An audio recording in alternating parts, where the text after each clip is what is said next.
I've been staring at the rearview mirror for 10 minutes now, watching the snow collect on my windshield, rehearsing words I've practiced 100 times before. My hands are still wrapped around the steering wheel even though the engine's off, and I can see the warm yellow glow spilling from my parents' windows across the pristine white lawn.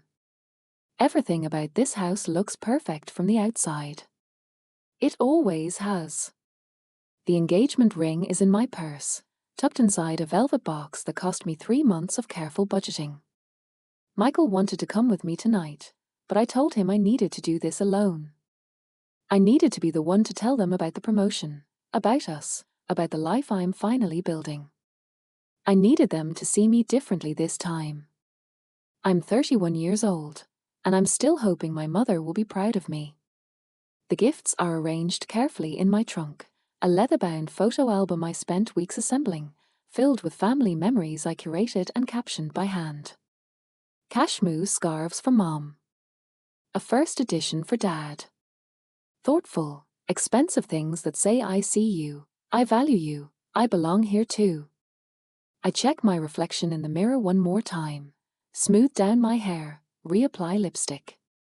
My dress is new, navy blue, conservative, appropriate.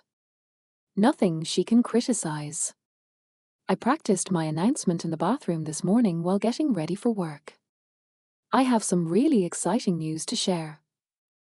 Casual. Warm. Not desperate. The snow is falling harder now. I need to go in. The front door opens before I can knock. My mother stands in the doorway wearing cream cashmere and her signature pearls, backlit like she's posing for a portrait. She looks me up and down in that particular way she has, a scanning motion that catalogues every floor before she even says hello. Claire. You're late. And is that dress new? It's pulling across the hips. Merry Christmas, Mom. She steps aside to let me in, already turning away.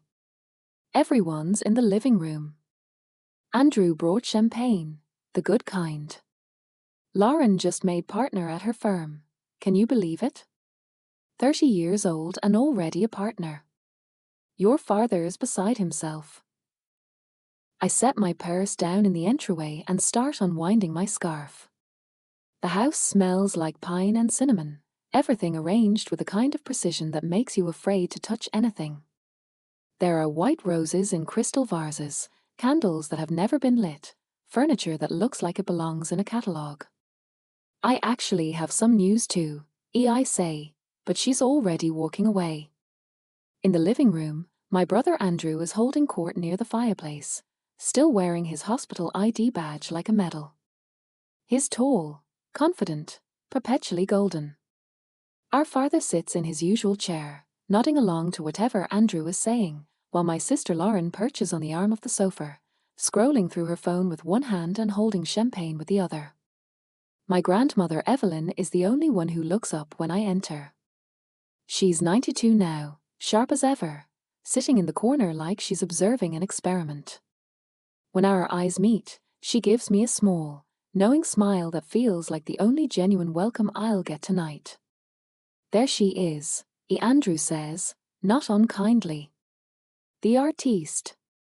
Still making logos for craft breweries? I'm actually a creative director now, I say, keeping my voice light. As of last month. That's wonderful, honey, my father says, but he's already looking back at Andrew. Lauren glances up from her phone. Oh, that reminds me, everyone, I have announcements. She pulls a stack of business cards from her clutch and starts distributing them like she's dealing poker. New title, new office, new salary bracket. And yes, before anyone asks, I'm still the youngest partner in the firm's history. My mother actually clasps her hands together. We'll need to have these framed. Robert, didn't I tell you? Didn't I say she was going to be extraordinary? I'm still standing in the doorway holding my coat. Nobody has offered to take it. I brought something for everyone, I say, and retrieve the photo album from my bag. I set it on the coffee table carefully, next to Lauren's business cards. It's beautiful. I spent hours selecting photos, writing captions, arranging everything chronologically. It's a love letter to our family history, proof that I remember, that I care, that I belong. My mother picks it up, flips through exactly 3 pages, and sets it down. How lovely. We'll look at this later. Andrew, tell Claire about the surgery you performed on Tuesday. It was in all the hospital newsletters. The album sits there for the rest of the evening, unopened. At one point, my mother moves it to make room for Andrew's iPad so he can show us a video of himself giving a presentation at a medical conference. I watch my own work get literally pushed aside, and something cold settles in my chest. But I came here with a purpose. I came here with news. Dinner is the same elaborate performance it always is. My mother has outdone herself. Prime rib, roasted vegetables arranged like art, homemade rolls that probably took her 6 hours. Everything is perfect, which means everyone must be perfect too. Lauren, sit up straight. Andrew, tell your father about the country club membership. Claire, you're not eating enough. Are you still doing that diet thing? I'm not on a diet, Mom. Well, you look thin. Not the good kind of thin. The tired kind. I've learned not to respond to these comments. They're designed to erode, not to invite conversation. So I cut my prime rib into small pieces and let Andrew talk about his new Audi and Lauren talk about her upcoming ski trip to Aspen, and my father nod approvingly at both of them while my mother orchestrates the whole production like a conductor.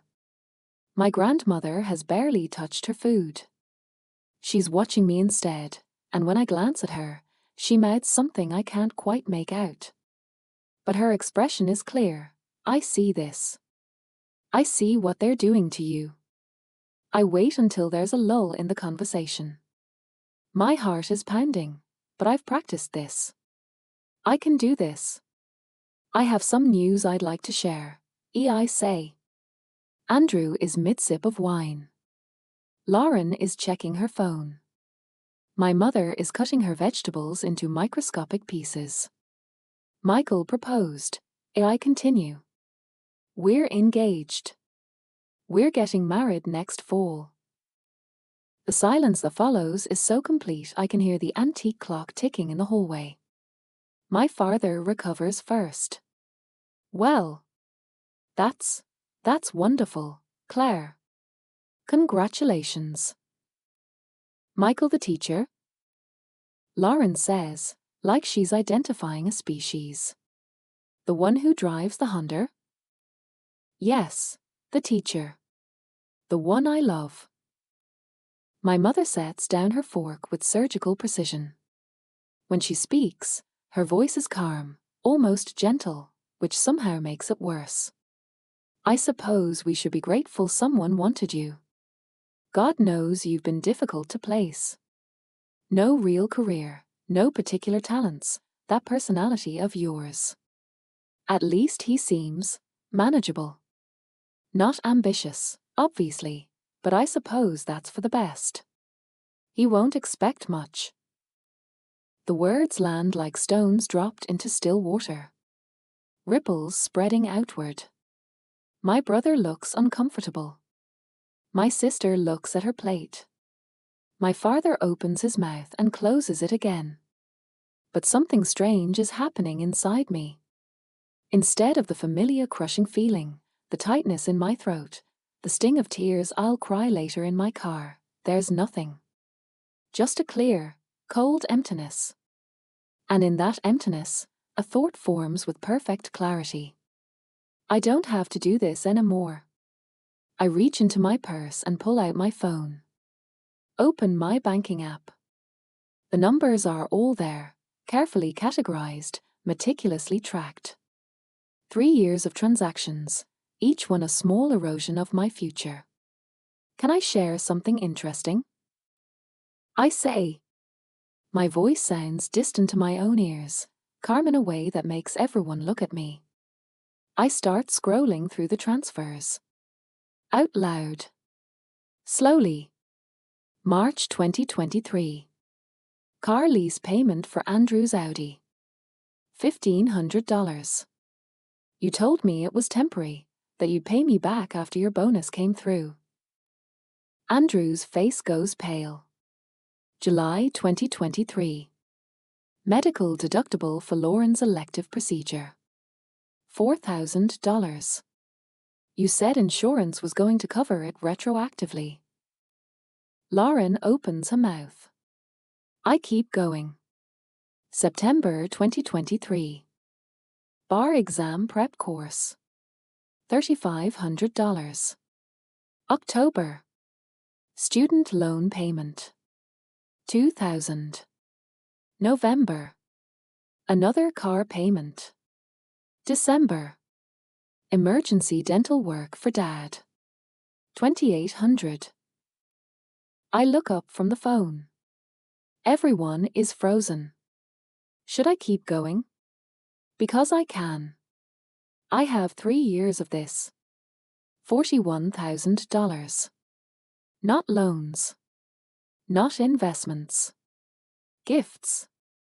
Demanded in emergencies, promised to be repaid, never mentioned again. My mother's face has gone rigid. We are a family, Claire. Family helps each other. You're right, I say. Family does help each other. But that's not what this is. This is a bank that never closes. And I'm the only one making deposits. You're being dramatic, Lauren says, but her voice wavers. Am I? Because I had to finance my engagement ring. I've delayed my MBA for 3 years. I'm still driving a car with 140,000 miles on it because every time I save enough for a down payment, someone in this family has an emergency. Funny how the emergencies only ever go in one direction. My father is staring at his plate like it contains answers. My grandmother is watching me with an expression I can't quite read, something between grief and pride. This is incredibly selfish, and my mother says. Her voice has ice in it now. After everything we've done for you. We raised you. We paid for your education. Which I've now paid back, apparently. With interest. I stand up. My legs feel steady. Everything feels steady, actually, in a way nothing has felt in years. I came here tonight to tell you I'm getting married. To share something happy.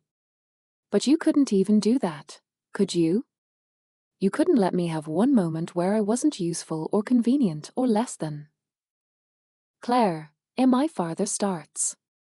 The Bank of Claire is closed, I say. Officially. Permanently. If you need money, ask Andrew. He's the successful one. Or Lauren, she just made partner. I pick up my purse. Leave the carefully chosen gifts under the tree. Leave the photo album on the side table where my mother abandoned it. Claire, if you walk out that door, my mother begins. You'll what? Stop loving me? Mom, you'd have to start first.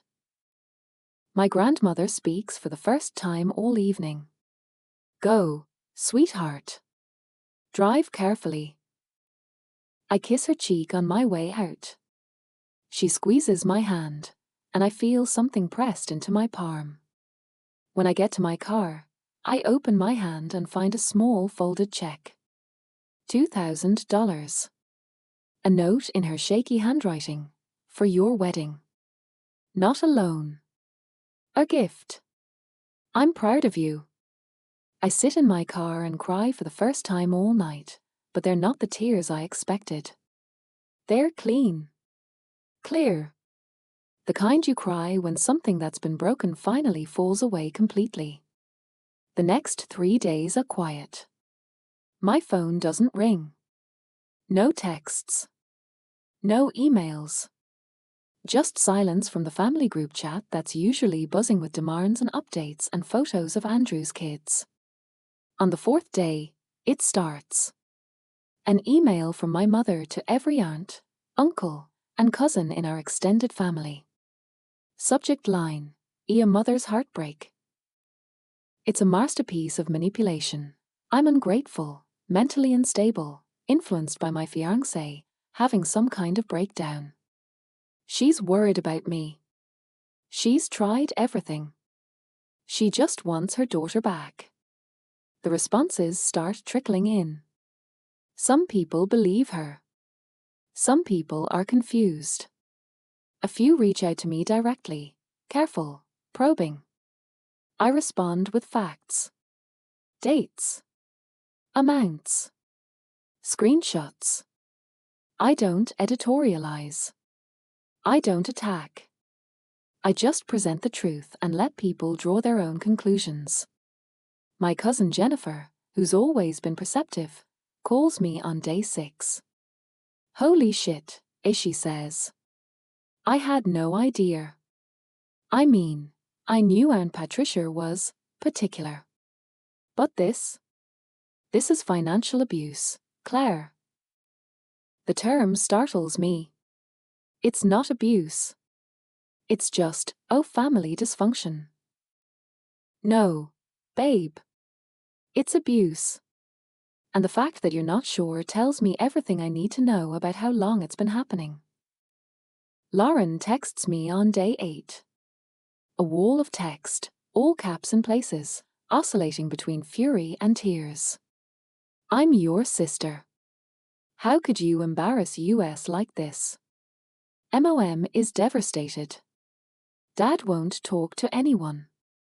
This is all your fault. I type and delete a dozen responses before settling on, you can pay me back or you can be angry. You can't do both. She doesn't reply. Michael comes over on day 10 with Thai food and sits with me while I go through my budget for the first time in years without the constant background anxiety of the next family emergency. We spread papers across my dining room table, what I've actually been earning, what I've been giving away, what I could have built. You could have bought a house, he says quietly, looking at the numbers. You could have had your MBA by now. Claire, you could have. I know, I say. I know what I could have had. He takes my hand. What do you want now? I don't have to think about it. I want to get married in a place I choose, wear a dress I can afford, and not spend a single second of our wedding day managing anyone else's feelings. Done, he says. What else? I want to stop checking my phone every time it rings because I'm afraid someone needs something. I want to save money and know it's actually mine. I want, and my voice breaks. I want to feel like I'm enough just by existing. Not by what I provide. He pulls me close. You've always been enough. They just couldn't see it because they needed you small. Work becomes my sanctuary. Without the constant financial hemorrhaging, I can actually think clearly. I pitch a campaign that wins us a major client. I negotiate a raise. I start researching MBA programs again, pulling out applications I'd abandoned 3 years ago. My colleagues notice the shift. You seem different, and my boss says during a one-on-one. More focused. More confident. I closed a failing investment, I tell her.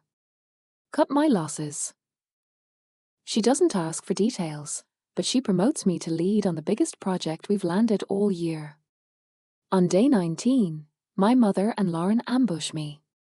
I'm at my favorite cafe, the one near my office where I go to work on weekends when I need quiet. I'm deep into wedding venue research, laptop open, coffee going cold, when I look up and see them walking toward my table. My body tenses automatically, years of conditioning. But I make myself breathe. Ground myself. I have every right to be here.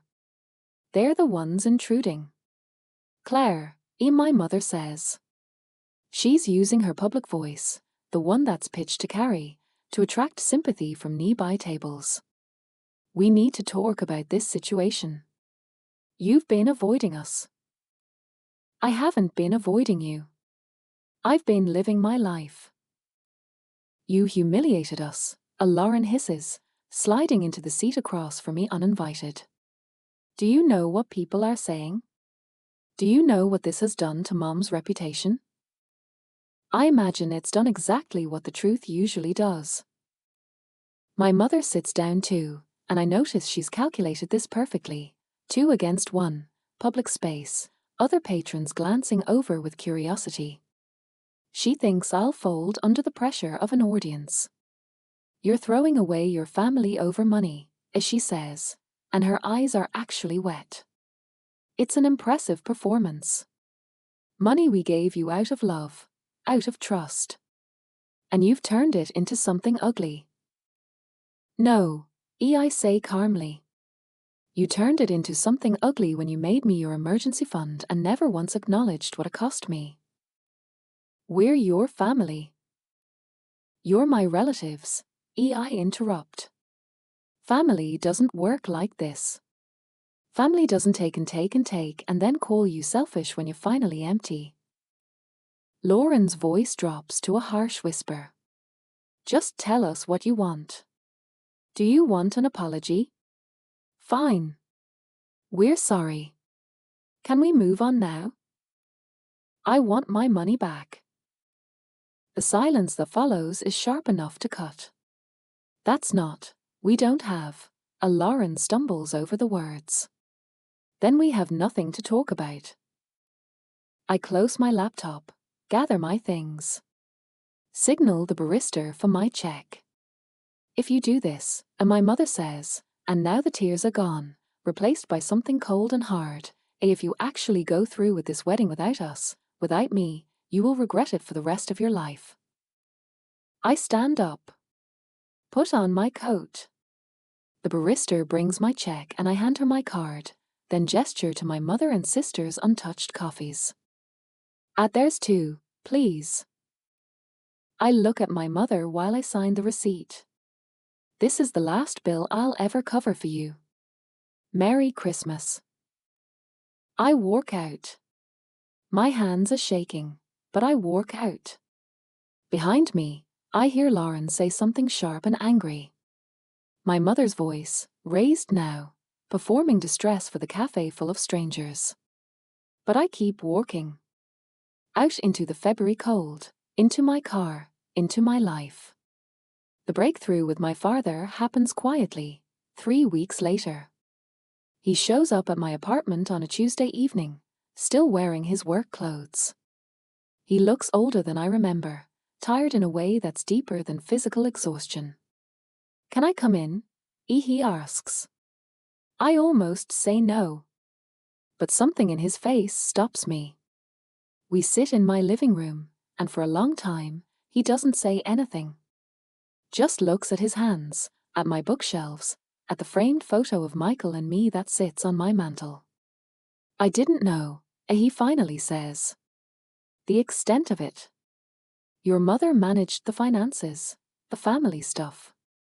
I just went to work. Came home. I didn't look closely enough. Dad.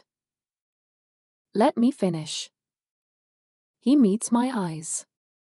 I knew she was hard on you. I knew she played favorites. I told myself it wasn't that bad, that you were strong enough to handle it. That's the coward's math, Claire. I let your mother bully you because it was easier than standing up to her. I don't know what to say to this. I've never heard him take responsibility for anything. I went back to work full-time, he continues. Came out of semi-retirement. Your mother was displeased. But I need to contribute. I need to stop being passive. And I need, his voice breaks. I need to pay you back. Dad, you don't have to. Yes, I do. I'm setting up a payment plan. It'll take me a year, maybe 2. But you'll get every dollar back. He pulls out an envelope, hands it to me. Inside is a check for $5,000 and a handwritten payment schedule on legal pad paper. $200 a month until the debt is cleared. It's not enough, he says. It doesn't fix anything. But it's what I can do right now. I look at the schedule, his careful handwriting, the way he's calculated interest. Something cracks open in my chest. Thank you, ere I whisper. He nods. Stands to leave. At the door, he turns back. You're getting married in the fall? Yes. I'd like to walk you down the aisle. If you'll let me. I know I haven't earned it. But I'd like the chance to do one thing right. I think about it. Really think about it. Okay, I say finally. But I need you to understand something. I'm not performing anymore. Not for you, not for Mom, not for anyone. This wedding is going to be what Michael and I want. If Mom comes, she comes as a guest with zero input. Those are the terms. Understood, he says. I'll handle your mother. I don't entirely believe him, but it's a start. Andrew reaches out through email a week later. His message is formal, almost stilted, like he's writing a professional correspondence. Claire, I've reviewed my records and you're right about the amounts. I had convinced myself these were smaller favors than they were. That's not an excuse, but it's the truth. I'm attaching a check for $18,000, principal plus 6% interest. I should have handled this years ago. I'd like to talk sometime, if you're willing. Not to defend myself. Just to understand how I let this happen. How we all let this happen. Andrew. The check clears. The money appears in my account, and I stare at the number like it's written in a foreign language. It's real. He paid me back. I don't respond to the email right away. I need time to process what it means that my brother, golden child, favored son, person who's never been told no in his life, acknowledged wrongdoing.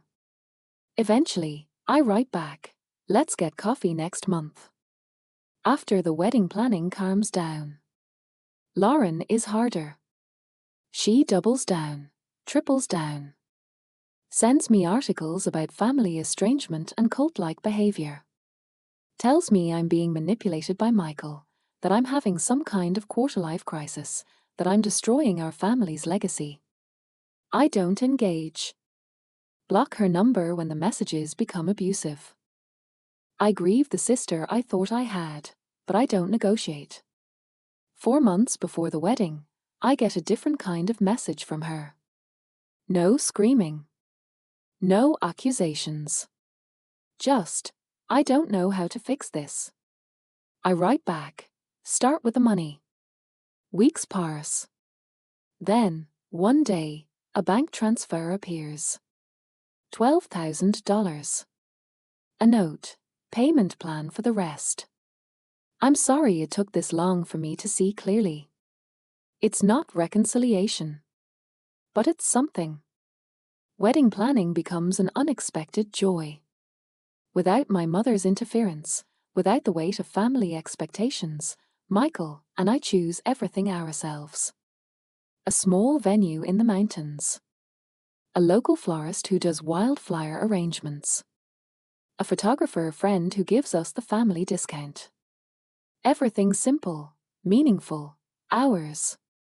My mother tries once to insert herself.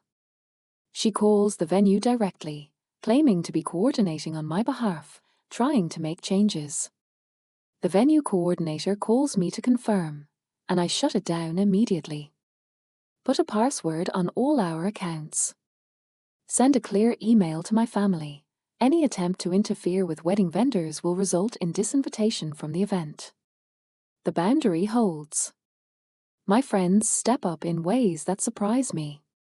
College roommates who I haven't seen in years offer to help with logistics. Colleagues throw me a shower. My boss gives me an extra week of PTO as a wedding gift. When I try to thank them, they look at me like I'm speaking another language. This is what people do, and my friend Sarah says. This is what love looks like when it's not conditional. 2 weeks before the wedding, my grandmother calls. She wants to help me get ready on the wedding day, if I'll have her. She wants to be there for the intimate moments, the ones usually reserved for mothers and daughters. I would love that, I tell her. But can you handle the drama? Mom might. Let her try, Evelyn says, and there's steel in her voice. I've been biting my tongue for 30 years watching your mother destroy her children's confidence. I'm done being quiet. The wedding day arrives clear and cool, early October light turning the aspen leaves gold. I get ready in a suite at the venue with Evelyn and Sarah and 2 other close friends. My grandmother helps me with my veil, and her hands shake slightly as she arranges the fabric. You look like yourself, she says. That's the best compliment I can give. You look like exactly who you're supposed to be. My father arrives to walk me down the aisle. He's nervous, fidgeting with his cufflinks. My mother is already seated with the other guests, wearing an appropriate dress, maintaining appropriate behavior. Lauren and Andrew are there too, sitting together, looking uncertain. But they're just guests. Observers. Not orchestrators. Michael waits at the altar, and when he sees me, his face does this thing where he forgets to control his expression, forgets to be cool. He just looks at me like I'm the entire world. We wrote our own vows. I promise to be honest, to ask for help, to receive love without earning it. He promises to see me, to witness me, to never make me small. When the officiant pronounces us married, the applause is genuine. Warm. Not polite obligation but actual joy. At the reception, my mother makes one attempt at a speech. She stands up with her champagne glass, starts to say something about a difficult season's ear and a coming home. My grandmother, sitting at the head table in the seat usually reserved for the mother of the bride, calmly takes the microphone. Patricia, sit down, she says. Not unkindly, but firmly. This isn't your moment. My mother sits. The room is quiet. Evelyn raises her glass. To Claire, she says. Who taught us all what it means to love yourself enough to demand better. May your marriage be full of peace, respect, and the kind of love that never asks you to be less than you are. People stand. Applaud. Michael squeezes my hand under the table. Later, during dancing, my father pulls me aside. Your mother's hurt, he says. She's trying, but this is hard for her. I look at him steadily. And that's her work to do. Not mine. He nods slowly. You're right. You're absolutely right. It's the first time I've heard him say those words to me. The evening ends not with drama but with dancing and laughter and cake that tastes exactly how we wanted. Michael and I leave in his sensible Honda, cans tied to the bumper by friends who managed to make even that feel joyful rather than mocking. We honeymoon modestly, a week in a cabin in Montana, hiking during the day, cooking together at night. No expensive resort, no proving anything to anyone. Just us. When we get back, I enroll in an MBA program part-time. I mentor 3 younger women at my agency who remind me of myself, talented, undervalued, slowly giving themselves away. I help them set boundaries. Practice saying no. Understand that their worth isn't measured in usefulness. My relationship with my family evolves slowly, carefully. My father and I have coffee once a month. He's paid back half of what he owes and never misses a payment. We talk about books, work, small things. We're building something new from the rubble. Andrew and I meet quarterly. He's in therapy, processing his own role in the family dynamic. I was never allowed to fail, he tells me once. You weren't allowed to succeed. Neither of us were allowed to be human. Lauren remains distant, but civil. She paid back her debt in full last month. We're not friends, but we're not enemies. Maybe that's enough. My mother sends cards on holidays. Generic, careful, nothing too personal. She's never apologized directly, but she's stopped asking for money, stopped making demands. I think she knows the old system is dead, but she doesn't have the language to build a new one. I grieve the mother I wanted, and I accept the mother I have. They're not the same person. Michael and I buy a small house in the spring. Not my dream house, but a starter place that's ours, manageable, ours. We paint the bedroom pale green. Plant a garden. Adopt a ridiculous dog who sleeps between us at night. And sometimes, late at night when Michael's asleep and the house is quiet, I think about that Christmas Eve. How I sat in my car rehearsing words to make them love me. How I walked in with gifts and hope and the belief that if I just gave enough, I would finally be enough. I was wrong about a lot of things. But I was right about one. I deserved better. Not because of what I achieved or provided, but because I existed. Because I was a person with worth that didn't need to be earned. The first Christmas in our new house is nothing like the ones I grew up with. Michael and I wake up late. Make pancakes. Exchange small gifts we chose because they made us think of each other. No performance. No hierarchy. No rehearsed announcements or desperate bids for validation. My grandmother comes over in the afternoon. We make cookies together and she tells me stories about my grandfather, about the life she built after he died, about choosing peace over appearances. Are you happy? She asks me while we're rolling out dough. I think about it carefully. Yes, I say. Not perfectly. Not all the time. But yes. I'm happy. Good, she says. That's the whole point. In the evening, Michael and I sit by our small Christmas tree, a real one, slightly crooked, nothing like the magazine-perfect trees of my childhood. We drink wine and watch bad movies and don't check our phones. At midnight, I realize I haven't thought about what anyone else needed from me all day. I haven't calculated costs or managed feelings or made myself smaller to fit someone else's comfort. I'm just here. Just myself. Just enough. Michael catches me smiling. What are you thinking about?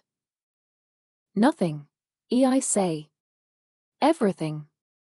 I'm thinking that I spent 30 years trying to buy love with money I didn't have. And I'm thinking that the most expensive thing I ever did was stop. He kisses my forehead. Best investment you ever made. Later, as I'm falling asleep in our small house with our ridiculous dog and my husband who sees me, who has always seen me, I think about the woman I was 2 years ago. The one sitting in her car outside her parents' house, rehearsing words to make herself acceptable. I wish I could tell her what I know now, that she's already enough, that she's always been enough, that the people who need her small are terrified of her size. I wish I could tell her that the word no isn't cruelty, it's clarity. That boundaries aren't walls, they're foundations. But mostly, I wish I could tell her this: the peace you're searching for isn't on the other side of their approval. It's on the other side of your own. And it's worth every difficult conversation, every burned bridge, every moment of standing alone until you realize you're not alone at all. You're just finally standing with people who love you for who you are, not what you provide. The snow is falling again outside our window, soft and steady. Michael's breathing is even beside me. Tomorrow I have a meeting about my thesis proposal. Next week, Lauren's payment is due and I believe she'll make it. Next month, my father and I are going to a play together. But right now, in this moment, I have everything I need. Not because I earned it or sacrificed for it or performed my way into deserving it, but because I finally understood that worth isn't something you prove. It's something you claim. And I'm done asking permission to take up space in my own life. I'm done performing. I'm just done. And in that ending, I find I'm finally free to begin.